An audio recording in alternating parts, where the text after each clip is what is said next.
de Claudie Stanquet et Barou, édition Les 400 coups. Ça suffit. Il était une fois, juste une fois, un petit loup qui n'arrivait pas à sortir de son lit.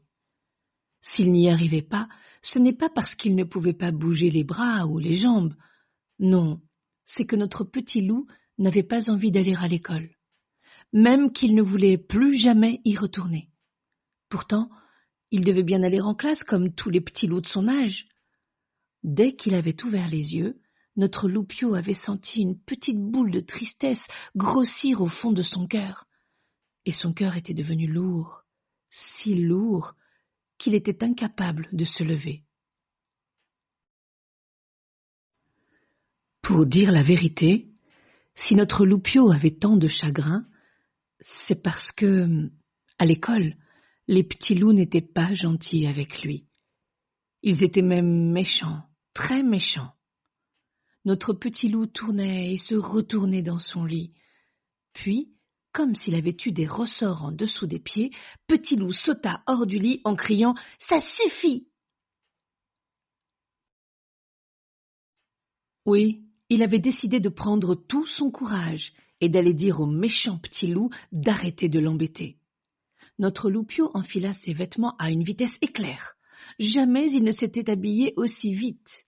Ensuite, il mangea son petit déjeuner en une bouchée. Jamais il n'avait mangé aussi rapidement. Puis, il était sorti de chez lui en marchant à grands pas. Jamais il n'avait été aussi pressé.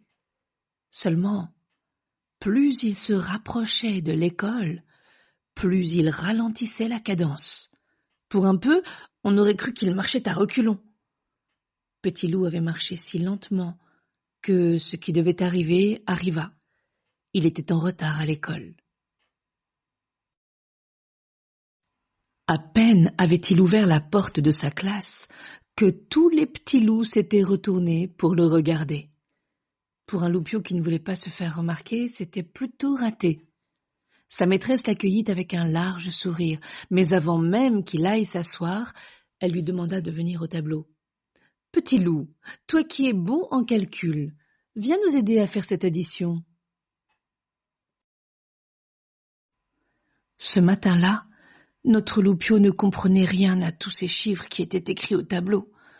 Il y avait trop de nuages gris dans sa tête. Il est donc retourné à sa place, sans avoir dit un seul mot. Et aussitôt que la maîtresse a tourné le dos, les petits loups ont commencé à lui dire des mots pas très gentils. « T'es pas bon, tu ne sais pas compter, t'es nul !» Les petits loups parlaient tout bas, pour ne pas que la maîtresse les entende, mais juste assez fort pour que tous ces mots méchants viennent jusqu'aux oreilles de Petit Loup. Petit Loup aurait bien voulu crier « Ça suffit !» comme il l'avait fait ce matin quand il était dans sa chambre, mais comment faire devant tous les petits loups de sa classe? Notre loupio passa la matinée à essayer d'éviter les autres petits loups. Il n'osait même pas les regarder. C'est donc tête baissée qu'il s'est rendu à la cantine.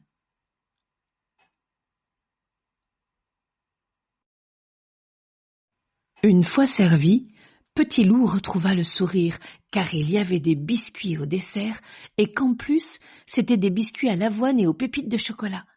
C'est dire comme il était content. Seulement, à peine était-il assis que les méchants petits loups se sont rués vers lui. En quelques secondes, ils avaient mangé ces 2 petits biscuits en se moquant de lui. « T'as pas besoin de manger, t'es gros. Espèce de grosse patate. Gros boudin. »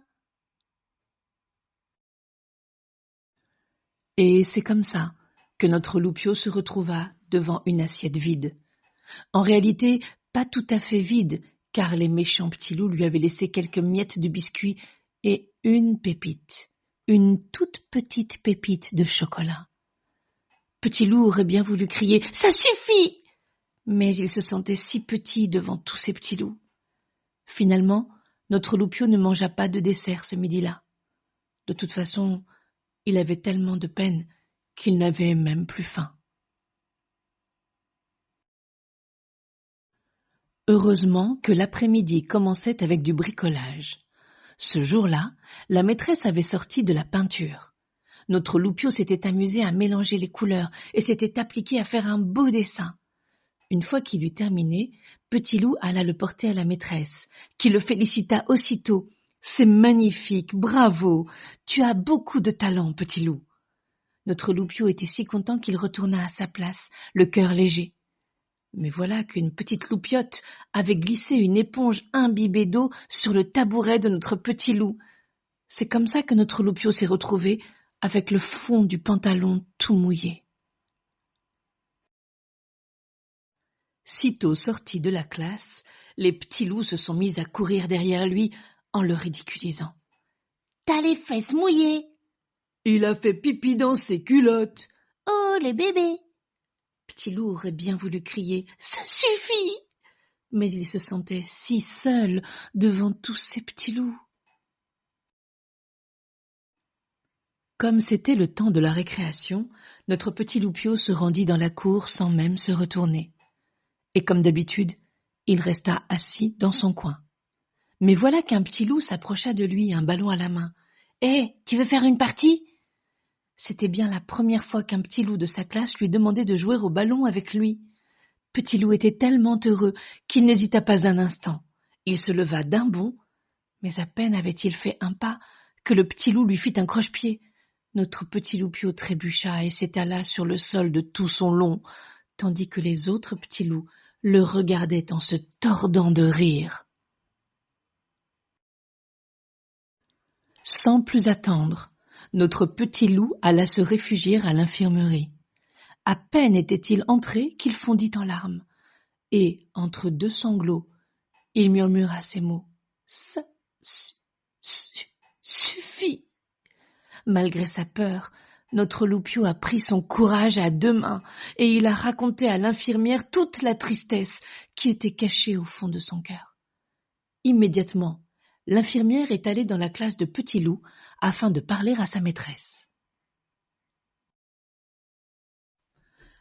Après avoir écouté attentivement tout ce qui devait être dit, la maîtresse de notre Loupio a regardé tous les petits loups de la classe un à un, les yeux dans les yeux. Puis elle a écrit, en grosses lettres sur le tableau noir, le mot « respect », et elle a expliqué ce que cela voulait dire. Elle a parlé ensuite de la différence, de l'amitié, et de tous ces mots qu'on doit apprendre quand on est petit et qu'on ne doit pas oublier quand on est grand. Ce jour-là, les méchants petits loups sont rentrés chez eux en regardant par terre, comme s'ils cherchaient une excuse à cueillir pour notre petit loup.